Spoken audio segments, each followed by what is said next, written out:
Welcome back to Otter Talk. After a bit of a spring break, we're back with more Braves action for episode number 14, covering this past week from March 18th to March 24th. We're going to kick things off with flag football. Women's flag football trying to bounce back from 2 losses from their Florida trip and would take on St. Mary. The Braves would come out hot, scoring in their first 4 possessions of the game, climbing out to a large lead. The lead would be held there the entire game as the Braves rolled their way to a bounce-back win. Madison Carrera would lead Ottawa in passing and rushing with 228 yards in the air and 76 yards on the ground. She would also tack on 5 total touchdowns in the win. Allison Linkus would lead the team in receiving yards, but touchdowns would go to Addison Orsborn and Bailey Hodgins. The Braves would get back to work on defense as they would hold the Spires scoreless in the first half, eventually giving up 2 touchdowns in the third and fourth quarters. Abby Browns snagged 2 interceptions in the second half to take the wind out of the sails of St. Mary. Hannah Sarkina would continue her good form with 4 tackles all in the backfield, 2 sacks, and 2 tackles for loss. The Braves would finish with 4 sacks and 4 tackles for loss as they held the Spires to -5 rushing yards in their 41-12 victory. They moved to 6-2 overall and 4-0 in the KCAC and will travel to Salina for a doubleheader against Kansas Wesleyan and Midland on Saturday. Braves baseball with a weekend series against York this past weekend. Things would get going early for the Braves as they would collect the lead, taking a 2-0 lead early, but York would fight back, taking the lead 3-2 in the second inning before the Braves offense would catch fire. 10 runs would be scored as the Braves would win 10-5. Stephen Norrell would earn his 4th victory of the season, pitching 6 innings and striking out 4. Jeremy Hudson would come in also striking out 4, and Creed Jeffers would come in to finish things off in the night, striking out 1.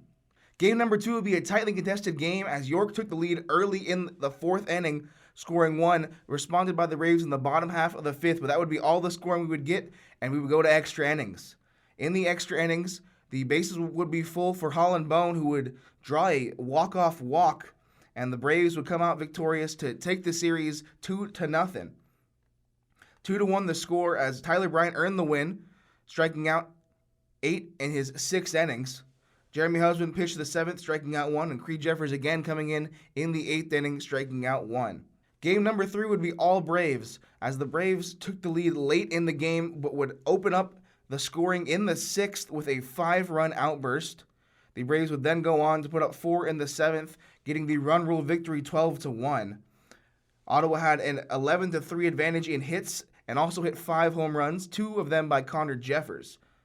Multiple Braves with multi-hit games, as Jeffers led with 5 RBIs as well. Hector Sepulveda pitched all 7 innings in the win, struck out 13.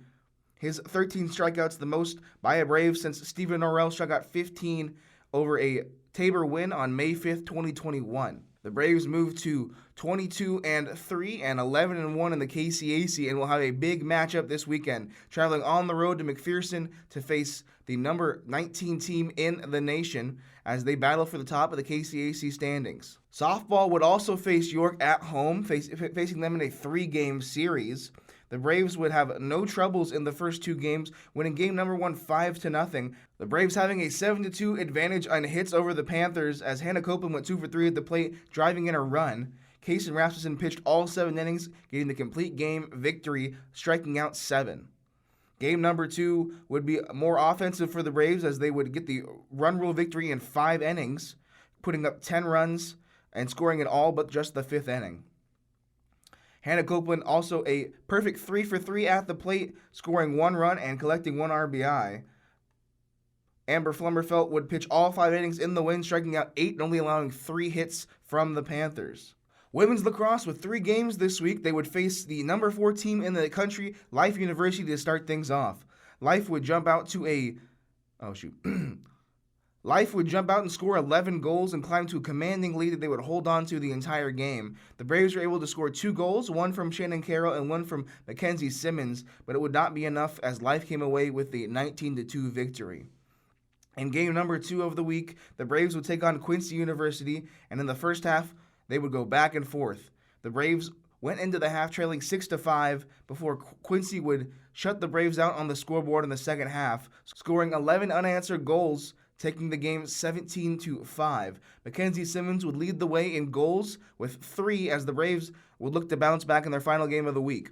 The final matchup of the week would be against Clark University, and the Braves would look to climb out back into the win column. The Braves would come out swinging and put up 10 goals in the first half, behind 7 goals from Quinn Crandall, along with 4 Braves with multi-goal games. The Braves would come away with a huge 21-7 victory.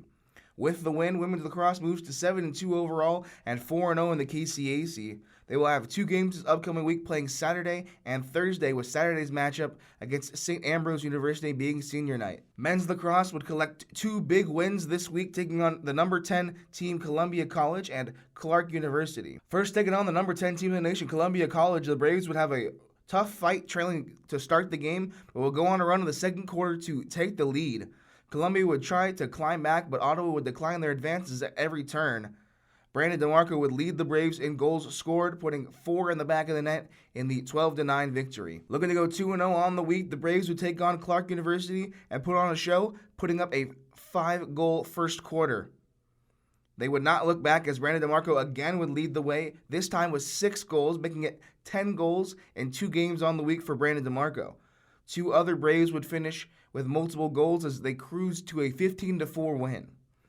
Men's lacrosse moves to 4-2 and 4-0 in the KCAC. They will take on their toughest test of the season as they host St. Ambrose University, the number 1 team in the nation, on Saturday. And that's going to wrap up episode number 14 of Otter Talk. Thank you for tuning in. It's been a great week for Braves sports. Make sure we go out and support our Braves, especially women's lacrosse, who has senior night this Saturday. Thank you for tuning in. Please like and share the video. But from everyone here behind the camera, I want to thank you for watching. I'm Blake Griffin, signing off.